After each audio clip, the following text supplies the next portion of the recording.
and welcome to the Brand Hunch podcast, where we explore ideas and hunches around how marketers are growing great brands. It's a look under the hood at how much is marketing science and how much is built on a hunch. Today, my guest is Clementine Churchill. Clementine is known in the industry as a transformer, a marketer who owns a number, is accountable for a sale from first impression through to conversion, not just brand health. She started out in FMCG at Arnott's, a shout out to mint slices, where she made a deliberate call to move into sales and build her commercial acumen.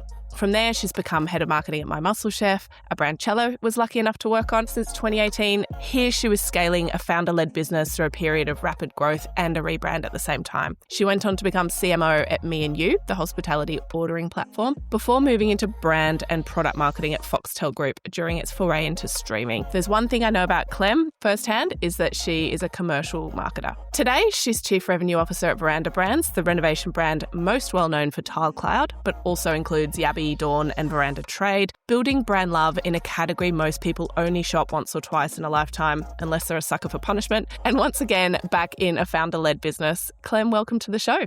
Thanks very much, Lindsay, and what a lovely intro. Most important question is, what is your favourite Arnott's product? Okay, yes. So I would have to say, I'm not going to say the mint slice because you've already referenced it, but I'm going to do the Monte Carlo, mainly because of childhood memories growing up of like a family holiday where we were allowed one Monte Carlo a day. Love that. And it was just like a real treat, and just that twist and then the cream. So we'll always have a special place for Monte Carlos. Love that. I haven't had one of those in years. We'll need to peruse the aisle. Okay, so let's get down to business. You're known as a transformer, a marketer who's also a business driver. Where does that disposition come from for you? Do you think it's inherently you as a person, or is it a skill that you've built out? Yeah, I think it's a skill probably that I've built out and something that I've been focusing on throughout my career. So I'd say I started my foundation of brand building at Arnott's, which was great. From a marketing standpoint, FMCG is the best training ground for that. You know, learning how do you make sure someone picks up a packet of Tim Tams over a private label or cheaper offering. So like you're learning exactly what an emotional connection is and all of that. But then at the same time, you're also working with two of the biggest retailers in the country who have dominant market share, and you have to try leverage what power you have in that situation. And I think what I learned when I was at Arnott's was that knowing how to work with them and knowing your numbers is so important. And as you alluded to in the intro, I decided to do a stint in the sales team for about a year. And because I'd always been a believer that a good marketer is someone who can understand sales.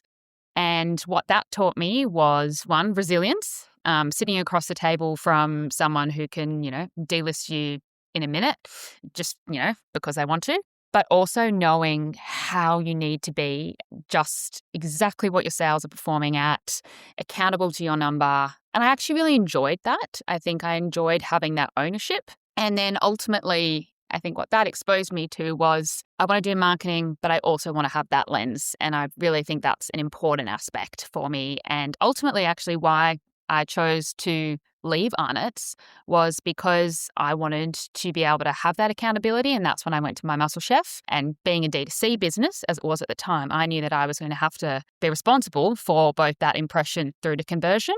And then from there, that's always what I've looked for in roles. Just maybe I'm a sucker for punishment. I really enjoy running teams that have that level of accountability too. And I just think in terms of demonstrating the role of marketing to the wider business, if they view you as a lever to growth, then you are viewed very differently. When you took that year in the sales department at Arnott's, was that just a sort of idea that you had yourself, or did you have a mentor, or what led you down that path? My brother-in-law actually is a sales guy by a trade. And he'd always sort of said, I think the best marketers are ones who've done a stint in sales. So I'd always kind of had that, but then had a mentor actually approach me from the sales team. And he was a sales director at the time. And not only did I really sort of want that commercial aspect, I'd admired how he ran his team from the marketing side of the business. And I really liked how he, was a leader to his team, had their back, really provided them the direction they needed to get the job done, was motivating. And I'm always looking in businesses, and especially at that time, to leaders who I could learn from. I'm a big learner. The most important thing for me in a role is, am I consistently learning? And I think I identified that in him. And so when he approached and said, hey, like, we've got this opportunity, for me, it was like, okay, I know probably sales isn't what I'm going to be passionate about and, being a promotions manager, but there's two things I can learn here. I can learn, how to deal with a major retailer. I can learn how to be better at my numbers, and I can learn from a leader who I respect and admire. Amazing. Turning the tables for a second, when you've interviewed at roles, so when you moved to My Muscle Chef, me&u, and then now at Verandah Brands, how do you interview the business during the interview process to ascertain their belief in brand and marketing as a commercial lever? Yeah, I think I would say firstly would be, what is their current structure, if they have one, of a marketing team? What is that team's ownership? What are the KPIs they're holding that team accountable to? And what do they view as success from marketing? And how would they define marketing, I think, is also really important. So, for example, in my role currently, I was going through that process. I really wanted to understand, okay, well, what is within my remit that I can control? And that gives you an indication of how they view marketing. So is it just promotion? Are you saying, actually, marketing is just developing content, working with a media agency? Or am I getting to do price? Am I getting to do place? And am I getting to influence product?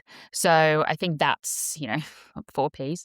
I think that is sort of how often I've approached interviewing, to understand, okay, well, if they view it just as, oh, you'll just be looking after our media channels, then I'm like, okay, probably not the right fit for me. And every business, has their structure for different reasons and how it needs to operate. And I totally get that. But for me, having all of those sort of Ps and then that responsibility is really important. So at me&u, you were CMO when you left, and now you're Yep. CRO at Verandah Brands. What's the biggest difference between the two roles, and what are you focused on now? So the biggest difference, I would say, in my current role is I have the sales team for our B2B side of the business under my team.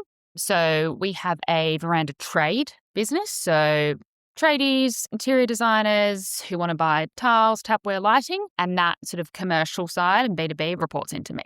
So that would probably be the biggest change. Aside from that, sort of all your other core functions such as e-com, content, media, they all roll in as would, a traditional CMO. It's just that additional lever that I can pull, which is great, from that sort of trade and commercial side. If you think about Mark Ritson's approach to 4 Ps, he talks a lot about the power of pricing and being able, great marketers being able to influence and pull pricing as a lever. Have you had that in your career?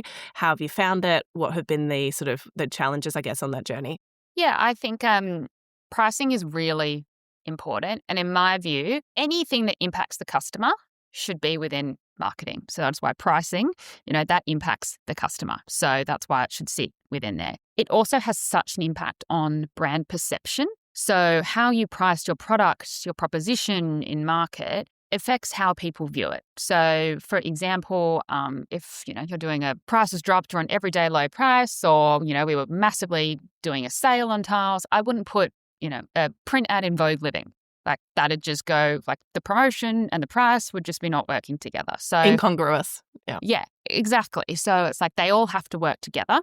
I think, for example, probably if I look at Yabby, customer is one, we describe her as the effortless host, and she's all about accessible aspiration. So we want to make sure that she feels she can get that beautiful bathroom, whether it be antique brass, warm brushed nickel, but she can get it at an achievable price point. So we make sure that we are pricing ourselves so that she feels like she can get that dream outcome without a massive budget. And as a result of that, that also informs how we show up as a brand in terms of our partners we work with. So we make sure we work with partners who are showing houses that, our target audience could see that being in their home. They could see that renovation. If we were to increase price to a point where like we're priced ourselves in a super premium, that wouldn't match up with who we are and actually is what made us a business. We would, it just wouldn't, it would be incongruous again because people are like, hold on, that doesn't feel right for who Yabby is. Let's talk for a second about brand architecture. So I had never heard of Verandah Brands as a term or a name before you got this role. I'd heard of Tile Cloud as a consumer-facing brand.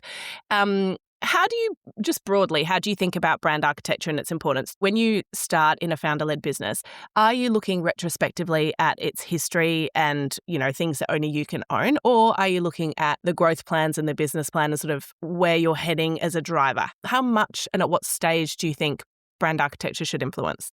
You need to look forward, I would say. You can't completely rely on the legacy of what you're inheriting or what has been built prior. However, what I would say is just always being core to who is the target audience and what made you successful in the first place. So in the instance of where I am right now, yes, Verandah is a very new term as sort of that house of brands model that we're sort of building towards. But how the business was built was having specialty brands. So some people just want to buy tiles. That's it. And you need to meet the customer where they are in that journey. So people are looking for an expert in tiles. We are an expert in tiles. Tile Cloud's an expert in tiles. Tapware, showers, taps, mixers. Some people just want that. And so you need to be an expert in that as well. And then similarly, like lighting. So tiling and lighting, some people are just like, actually, I just want to buy a lamp for my bedroom. So you're meeting where that customer is. So we have customers who are looking for products, their product intent. But then we also have customers who are looking for a room. They just want that one-stop solution. They just want to go somewhere and complete that journey in the fastest way possible. And unlocking that as an incremental opportunity is where Verandah comes into play. It's like, okay, we can give that customer what they need by surfacing all these brands under one roof. However, we never want to dilute from the fact that there might be someone who's just like, hey, I just want tiles. I think a bit differently probably would be at my Muscle Chef. So when I was there, we focused on just expanding our product categories under the My Muscle Chef brand. We didn't need to add more brands because we had the product quality. Customer was always in that behavioral zone of I'm wanting to buy fresh, quick, healthy food. So it was like, great, we've done meals, add drinks, snacks. There wasn't a need for an additional brand. It was just unlocking more moments, more share of mouth by using the existing brand and continuing to build the value there. So at Verandah, you're in a category, building brand love, where there might not be that emotional connection that people have with brands that you've worked in previously. How are you thinking about the role of emotion, if at all, in your brand building now? I love that challenge. I think, creating an emotional connection is at the heart of what marketers do. A good marketer should be able to create an emotional connection with anything. And I think with tiles, for example, our customer isn't buying a tile. She's buying into a vision of what her bathroom will look like or her kitchen will look like. She wants a result that when people come over, she's proud to show that. So there's a huge emotional element to that. And I think what makes actually Verandah and our brands really special is we get that. And what our proposition is all about is we want to reduce your overwhelm and give you the confidence that, you'll buy a tile, but you're not going to risk like a $50,000 bathroom renovation, because that's also the financial investment. There's an emotional investment and there's a big financial investment. So building that emotional connection via giving them all the tools they need. So it's style quizzes. We have, interior designers. We have, all the sort of services you need in order to feel confident in your choice. And there's so much emotion related to your home. Like Australians love to renovate. We love to own our own homes. And I think really focusing on that emotional connection is one of the favorite parts of my job. And our products and brands play a really significant role in people's lives, but it's just about making sure that, we don't focus on the tile, we focus on the end result. We don't focus on what the tap looks like, we focus on the kitchen where all your family is all the time, and that's what we want to give you, that outcome. You've mentioned she a few times. I assume that's your sort of core audience or your customer persona. Does it help that you yourself are a female with good taste, or, you're putting yourself into the shoes, or you naturally are similar to your customer? Or do you think it doesn't really matter? Your customer could be completely different to you, and the role of a good marketer is to sort of get inside their head. A good marketer should be able to sell anything, even if, you are not the target customer. I think for where I am right now, we have a huge trade business, and that is really quickly growing. And that is small residential builders, it's interior designers, but it really is those builders. I'm not a builder. But it's getting in the head of being like, okay, well, what are their problems? What do we need to solve for them? They're all about reliability. Is it in stock? Those sort of really core elements. So I don't think you have to at all be your target audience. Yes. Does it help? Does it help that I recently decided to do like lighting in my apartment? And I was like, this is really hard. Like I was in the shoes of our customer and was like, oh, like just coordinating, electrician, will this work in my ceiling? Will this not? So yes, that helps. But I would say always putting yourself in your audience's shoes. The other example is we have a big target audience of like baby boomers because they are renovating, they don't have mortgages. So looking at that customer profile, where are they showing up? What media are they consuming? So we have a few different because we have a B2B side and a D2C. And yeah, I think it's important as a marketer that you never want to assume anything about your target audience. So really listening to them and solving for their problems is really important. Bit of a random question, but when it comes to naming, I know you've inherited the names and the brands that you're working on now, but is there benefit to Tile Cloud being called the function of what it is versus Yabby, where it's not Yabby tapware or Yabby, bathrooms? Is there any benefit there, or do you believe that doesn't matter what you're called, building a brand is outside of its name? No, I do think it is important. You'll notice from our architecture, we launched Tile Cloud was the first brand in the business, and then we've launched Yabby, and then we've launched Dawn. So those two kind of have a similar approach versus Tile Cloud. I think Tile Cloud being called Tile Cloud had a good impact on it. People knew what it was tiles. I think what we've discovered though is, for example, Yabby, we're launching hardware, joinery, different products are launched on that site as well. I think broadening that out has helped. Whereas Tile Cloud, it's then harder to be like, okay, that will always be tiles and that will always be that tile specialty brand and we're okay with that. But there's probably more breadth that you get from going into more of that sort of category, category broad or being able to expand that brand name. And also there's a bit of ownership that can come from that. We're playing in Yabby and Dawn, Verandah. You can see how that's playing out. Whereas I think Tile Cloud was probably, I would say, I don't think the founders probably ever thought that they were going to continue to launching multiple other brands. So Tile Cloud made sense at the time. How do you split your time, efforts, resources, focus across a master brand and then into the individual brands themselves? Is there a method, or is it just based on who needs the most help from a revenue perspective at that time? Yeah, I'm a big strategy person. I think it's really important as a business is growing, especially one that has really high growth ambitions, that you're really clear on where you need to be spending your time and what is going to have the most meaningful impact. So, big fan of Michael Porter, a strategy is choosing what not to do. So we just went through the process of our FY27 annual planning. We came out with our 3 big strategic pillars, the projects that sit underneath those, and which will have the most meaningful impact on the business. So when I look at my week, it's a really good framework to be like, okay, what am I focusing on this week that relates back to those? And at the end of the week, doing a retro to be like, hold on, did I focus on what I was supposed to be focusing on? Or did I get sidetracked on all these little elements that actually won't have a meaningful impact on our strategic initiatives? So I try really hard to do that, but inevitably there are fires to put out and there are weeks where things, are going to have to shift. But it's always good to come back to that strategy and reflect and be like, okay, yeah, that week was a bit of a shit show. couldn't quite keep on track with the strategy there, but how do I get that back on track this week? And I think why that is also important is from your team's perspective, giving them that anchor, especially in a startup that is scaling. Everyone can be doing a lot of work. There are a lot of priorities. This is my priority. I need to be doing this. But you really, as a leader, have to anchor them in, no, we need to do less, but make it more meaningful. And when we all work together on those bigger projects, that's what's going to unlock the growth. Do you think you're taken more seriously as a CRO in a business than a CMO? I know those different roles have been across different businesses with different people and leadership teams, but do you think that changes anything from a rest of stakeholder perspective? I think in the business I'm in currently, there's a respect for marketing. The business has been built on brand and knowing the customer and not competing. We're not Amber Tiles, we're not Reese. We have, a simplified range. We are about offering that service. And those are really important marketing elements. So I think there's a real respect there. So I don't think it changes how the stakeholders view. Yeah, if I was CMO or CRO, I think, yeah, it would be the same.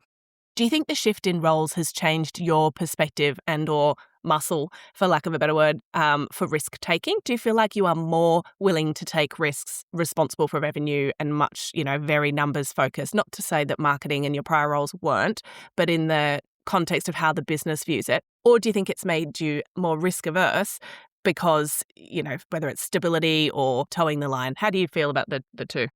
Think it's probably allowed me to really identify the risk reward.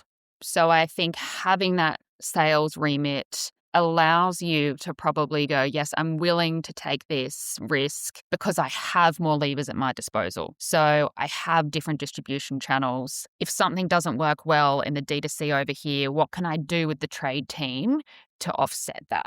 So I think that does actually enable you to take more calculated risks. Yeah.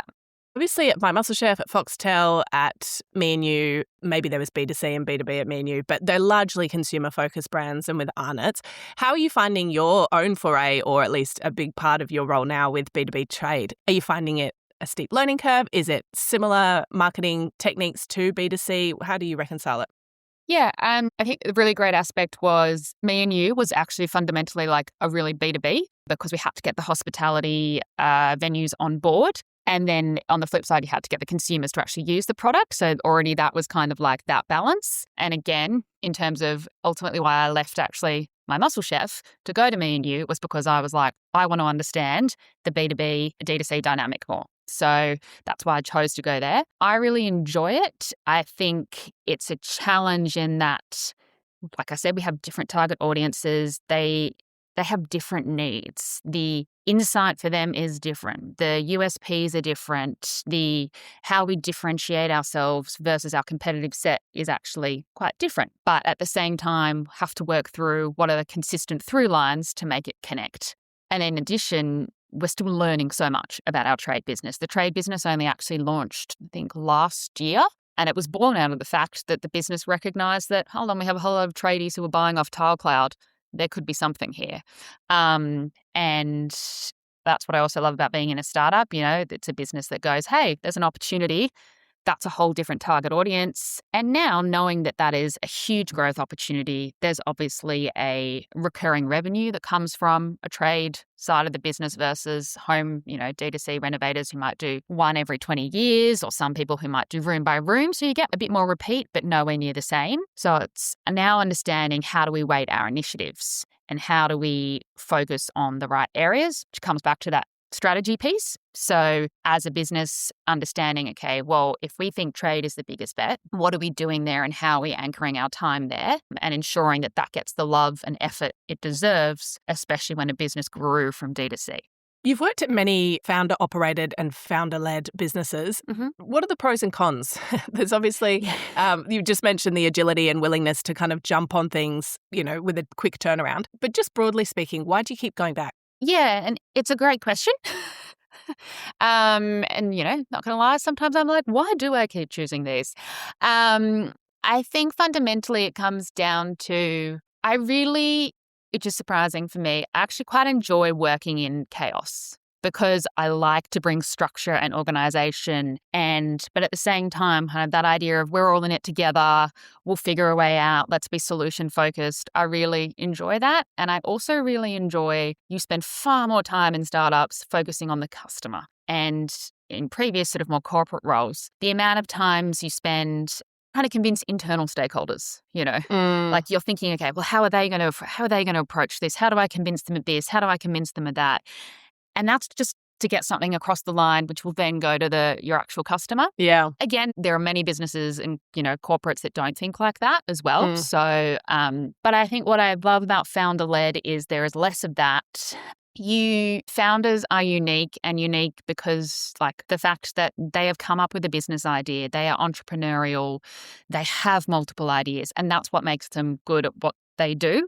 So you just have to be okay with that. Be okay with and all the founders I've worked for have always, been like this, sending you different ideas. What about this? What about if we did this? We did this. And you just have to have a level of appreciation for the reason the business is like it is because of that mindset. Yeah. And then the other thing I would say is the thing I've learned is just pick your battles. I think I'd say probably working in a founder-led business, you have to have quite a high level of EQ and to understand what makes them tick, what's really important to them that might not seem rational to you, but it's something they really want. And you go, okay, actually, we're going to let this one go because there are bigger fish to fry over here and it's not worth the push. Yeah, so true. The whole idea of separating out visionary from integrator, it sounds like you're an exceptional integrator of taking the entrepreneurial ideas and bringing structure and clarity to them and keeping everyone aligned and letting that founder and visionary do what they do well, but not at the cost of current strategy. Yeah. There's a truism in brand strategy, and I definitely believe it, which is what gets you to, say, 20 million doesn't get you to a few hundred million in a business. The team shift, the system shift, the brand itself, has new and interesting challenges. When do you think the playbook needs to change, or in your career history, how have you seen that playbook change in the growth stages of a startup to scale up? Yeah, I would say, I think, and I've touched on this, we're living it like right now with Verandah. And I can't take credit for this line because our CFO actually came up with it, of being we're renovating the house whilst we're living in it. And most recently, so we did our FY27 annual plan. I decided to be like, we need to do an end of financial year sale because we don't go on sale much at all. We normally just do Black Friday, Cyber Monday, but I was like, let's de-risk and do an end of financial year. And at the same time, we decided for the first time we'll do performance and growth review cycles. And all of us were like, oh, we've really just jam-packed a lot into sort of a 4 to 6 week period. So we are deep in at the moment. What do we need to do to scale to that 100? The important thing is you never forget what your value is to your target audience, and that shouldn't shift. The problem you are solving for shouldn't change. What does is how you deliver that proposition and bring it to that wider audience. So whether that's reassessing roles, processes, systems, I think there probably comes an inflection point in every business where you realize that everyone has been probably doing their own set of 20 different projects and doing them well. And that's what maybe got them to 20 million. But there comes a point where that growth starts getting smaller and the increments are smaller. And that's when you have to pause and go, hold on, what are the bigger lifts we can make to drive that growth? And there'll be fewer of them. And we all have to work together to deliver that. I'd say, and it normally becomes apparent when you are doing like an annual planning process and you reflect on what maybe the prior year has been, and you see that this team did this and this team did that and this team did that. And you're like, okay. But imagine if all those teams were just working towards 3 things. Imagine the impact we could have of that. Amazing. So you've mentioned to me before that at Verandah Brands, brand tracking isn't currently part of your toolkit. Yeah. Why? And when does that become a must-have rather than a nice-to-have? Firstly, big believer in brand tracking. Just want to make that clear. I think it really depends. So in the early days of a business, resources are scarce. The priority is understanding what your customer needs. Your marketing spend is small. So when Verandah first started as Tile Cloud, it was going up against, Amber Tiles, or, when they launched Tapware, Reese Plumbing. And at that point, is brand tracking going to give a business insight that the business needs? Probably not. However, we are closely, I'd say, coming to a point where we have landed what makes us different in market. We have landed our proposition. We're understanding where our growth channels are, and we need to probably start benchmarking our brand health, essentially. And I think also what that drives is a conversation with our CFO to be like, right, we need to invest more in marketing. We need to grow our awareness, grow our reach, build that top of funnel. But don't worry, we're putting systems in place where we'll be able to measure the success of that to give you the confidence that we will know if it's working or not. I was going to ask you about your relationship with the CFO or finance as a broad team. Tell me a bit about that. And I would assume brand tracking becomes a little bit more of a way to put metrics against investing more in brand. Tell me about your relationship with finance, and do you think it will shift as the business grows? I've always had a great relationship with finance. I think it's one that, should be push-pull, should be really sort of constructive. I remember back in my days at Arnott, it's like my finance business partner was probably one of my closest cross-functional partners, sitting there together trying to build a business case for a new product, fighting over whether, what the level of incrementality was. It builds a healthy respect for what they have to deal with, along with what I'm trying to do from a marketing perspective. I'd say now what I really like about Verandah and sort of our relationship the revenue team has with finance is it's very pragmatic. There's an understanding that we are still in a growth phase. We need to be testing new elements. We need to be trialing things, but working really closely with the CFO to understand, okay, well, these are our gates for when we know what's working and what's not working. So I'm going to spend a bit more into this channel, but in 4 weeks' time, if we haven't seen MER drop or we haven't seen the return on ad spend that we want,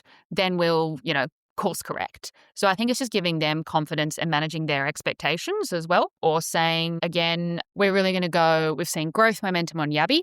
It's growing out of the park. So I'm actually going to fund the growth there. But as a result, I'm going to take it from over here and just really working with them to help them understand. And it's just about building confidence with finance. And then as you get to the point where you are probably looking at above the line or bigger brand investments, it's one, brand tracking, and it's two, setting up probably more of your LTV tracking. So helping finance understand that we are going to pay a lot more to get this customer, but I'm confident that they will pay back tenfold in time. So I think it is a really important toolkit to help justify that spend. I think My Muscle Chef is a really good example of when we first went above the line, and I think the idea of a hunch. There was no brand tracking. We knew we had a great product. We'd done a lot of audience research. We knew exactly who our audience was. We knew where they were, and we just needed to take a bit of a bet. We used brand organic search volume, Google Trends, how did you hear about us survey. So there are things you can do to measure that impact. And then it's just as you scale that number, as that gets bigger and bigger, then you need to sort of go a bit further into terms of how you're measuring that success. Speaking of renovating the house while you're living in it, I assume that generative AI, generative search and building brands from a agent perspective is also something that's in play at the moment. Is it changing how you think about brand discoverability, how your brands are being evaluated? Are you thinking through that lens, or is it very much a secondary piece? Definitely thinking through that lens. I think when it comes to home renovation, typically people have often searched that way already. How do I renovate a bathroom? What tile matches this tile? Warm brush nickel versus, antique brass, which will suit my bathroom. It's very question and answer, which feeds really nicely into AI search. So for us, it's just making sure that we are constantly showing up in those queries, answering those questions. That almost is ingrained in our business already. It's now just there's that performance layer and making sure you show up in the right places. I'd say from my perspective though, AI is also a regression to the mean. Humans are irrational. If we were rational, we wouldn't make a number of the purchases we make. People wouldn't spend $3,000 on a handbag. AI would tell you not to do that. There is no reason to do it. People wouldn't buy luxury cars. They'd buy the cheapest, which gets you from A to B, which is why emotional brand layer is even more important, not less to me. So creating that emotional brand connection is why people will purchase you. And when I look at our advertising or our creative, our best performing assets are always the before and afters, the home transformations. So that is really important and something that AI can't replicate. People want to see real people showing off how their home was and how it is now. And that, no, I don't see a world where someone is going to say to an agent, go do my bathroom, order, sight unseen. Yeah. And I guess what you're getting at there too is human taste and a bit of status, as much as we want to admit it or not, that someone would visit your bathroom and be like, oh, are those tiles? Or, oh, wow, they're Italian. Or oh, that's this profile that's kind of, or this color that's very in or seen as more luxury. How do you think about curating taste? I mean, a tile's a tile, as in you can get comparable products. A lot of it, I would assume, is around before, afters, aesthetics, wanting to be perceived in a certain way. Mm-hmm. Three Birds Renovations and others, I think, have done a great job for a certain cohort of renovators and taste and style in bringing a bit of life to a functional product. How do you think about the role of taste in aesthetics? We want to be in a position where we are not dictators of taste. We want to support our customer. We never want to be condescending. We want to encourage her, ensure that she has all the tools to be able to build a bathroom that, to your point, she's proud of, and someone can go, oh, love that tile finish. And on the same, flip side of a trade side, the trade, interior designer, everyone, and they want their client to be happy.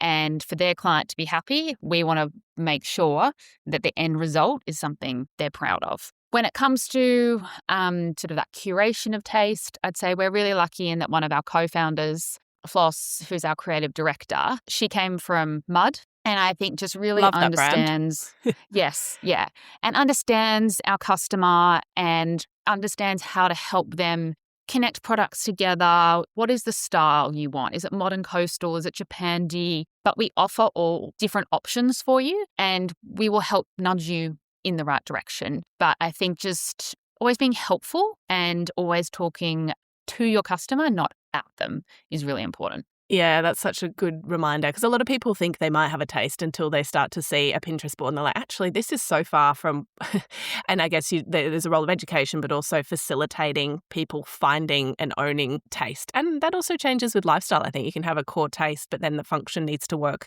for older people or for young kids or, in the life stage that you're at. Exactly. And I would say just, back to AI, I think one of the ways we look at AI is also how can we help our customers visualize their space. So in terms of then helping them understand, they might have paired two types of tiles and, tap and we're like, oh, actually, when you look at this, do you think that goes together? Again, they need to make that decision themselves, but giving them those tools to be like, oh yeah, maybe I'd swap out, the jade green for sage because actually it looks a bit wrong.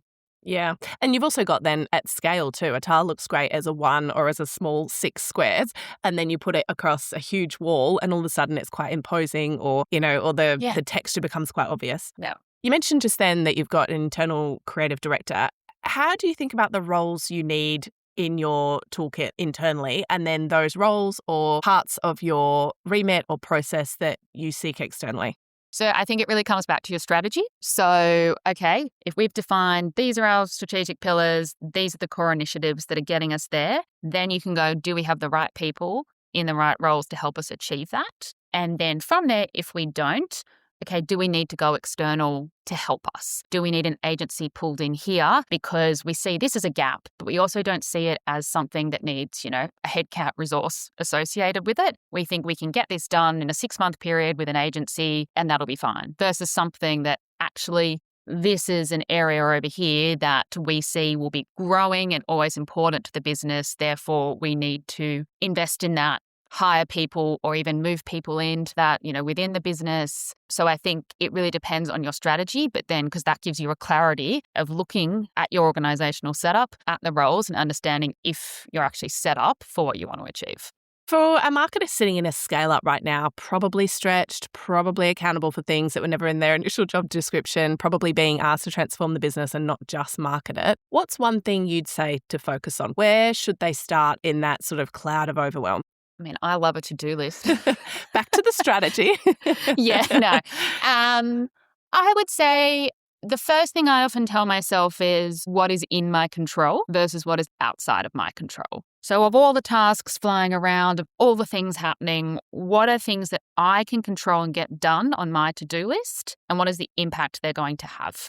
So just trying to probably reframe it in your head because you'll probably have, flying of this, we need to do this, we need to do this. But sometimes you'll need other people to help. Sometimes it'll be because it's reacting to an external force that you necessarily can't control. What can you control? What do you think that impact it will have? And then I would always say in that position, like surfacing that with your manager and just being like, right, this is what I've identified as my priorities. This is what I've identified as the impact that will have. Are you aligned on that?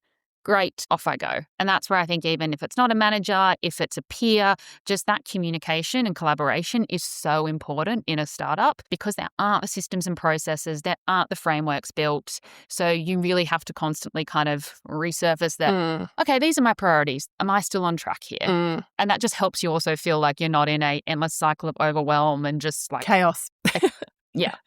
I know something about you is that you really pride yourself on being a high performer yourself, but also building high performance teams. How does that translate then through to the way that you manage your teams? What do you encourage them to do or to focus on? Any kind of frameworks or cadences that work for you and your team? So I always view it as a leader as my role to be really clear on what the finish line looks like and how they get there is where I want to empower them to work through that. And as long as they know what the end result is, I think that's really important. And I'm there along the way if, things get a bit bumpy, that's when I can step in and help you. job satisfaction comes from when you deliver something and you can feel like you really owned that.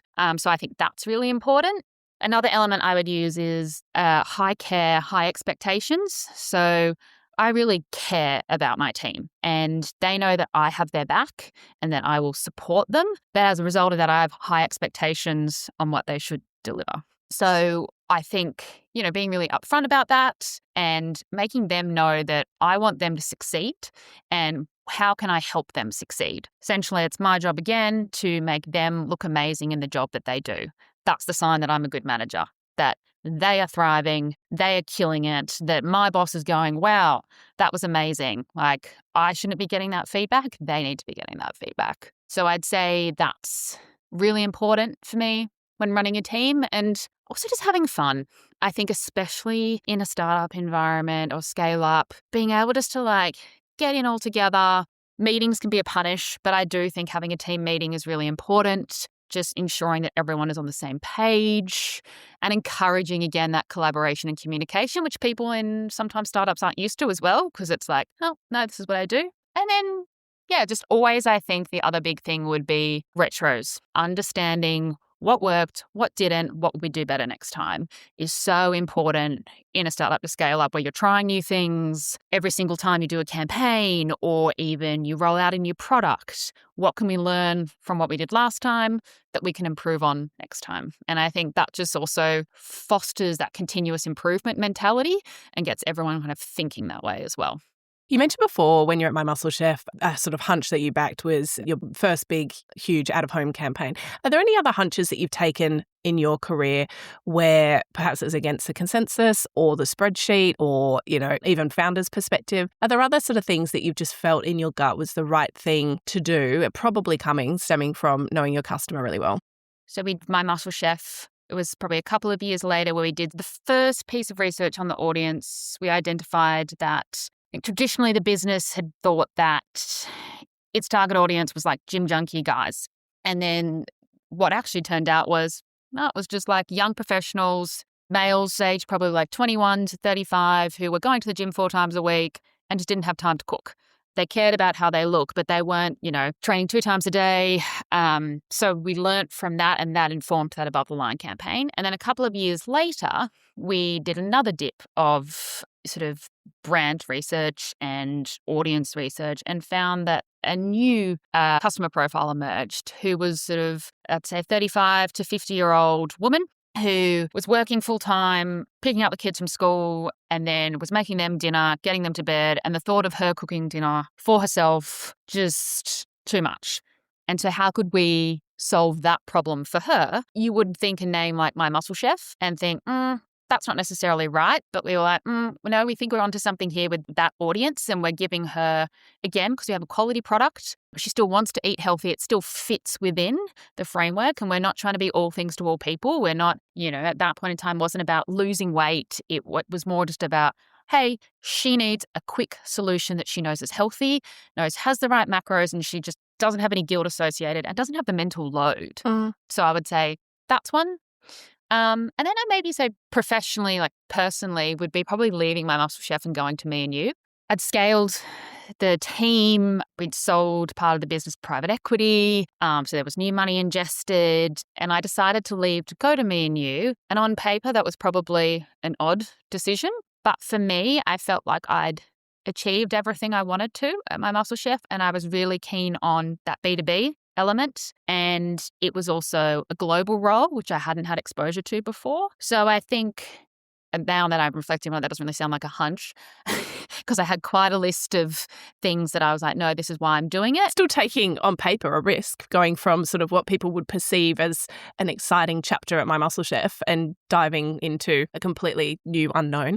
Exactly. So, and have no regrets about it. Any decision is better than no decision. And I think that sort of is a mantra that I try to remind myself of. Lastly, what brands are you loving and why? So a couple.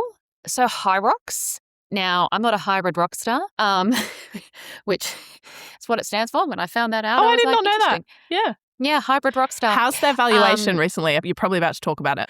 Yeah, so nearly $1 billion. Crazy. And functional fitness, not a new thing. Lots of people have done it before. But what they did differently, they won on format, accessibility, and community. Yeah.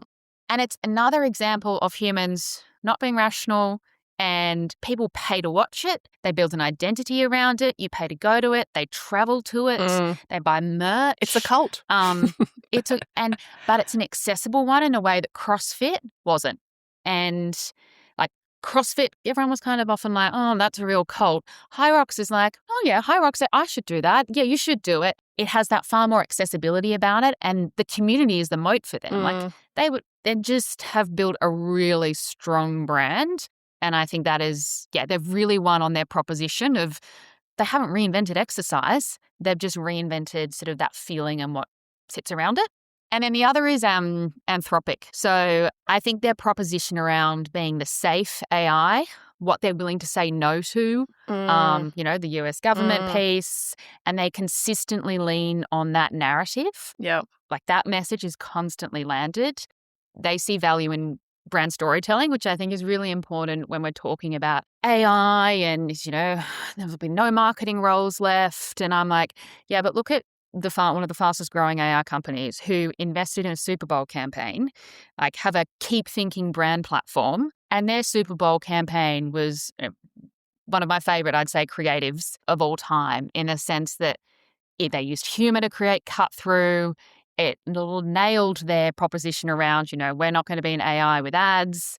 And I think is, again, a really great demonstration of the power of marketing. And also the power of brand, and to your point before around standing for things and also standing at the cost of not standing for other things, and building brand across the business. It shapes decision making as opposed to just being, a component of building a business. All of a sudden it becomes a lever in many different ways across a business that has genuine commercial impact. Yeah. And they clearly, they know what their strategy is. And they know what they're willing to say no to. And, there's a cost that comes with that. But as a result, they have if you look at them versus OpenAI, like their product features are the same. Arguably, I'm sure some people say that ChatGPT is probably better in terms of product. But where Anthropic have won is really that marketing, that brand, and how they've positioned themselves. Yeah. It has been such a treat to A, get to know you over the years, B, work with you, and C, sit down today and sort of get inside your head. Thanks so much for having me. I really enjoyed it and loved the chat.